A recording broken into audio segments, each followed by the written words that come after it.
Direct একটা কান্দন দিয়ে দে, চোখ দিয়ে একটু জল বাইর করে, বর্ষিটা দিয়ে দি বাইর করিয়া। ডাইরেক্ট একটু কানকে দে, একটু কানকে দে প্রদীপ।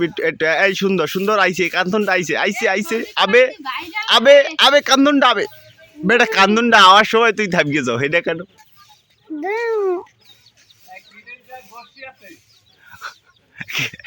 আপনার দ্বারা বসছি আছে নাকি?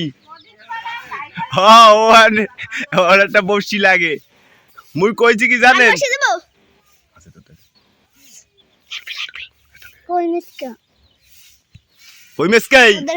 কই মেসকাই আমার।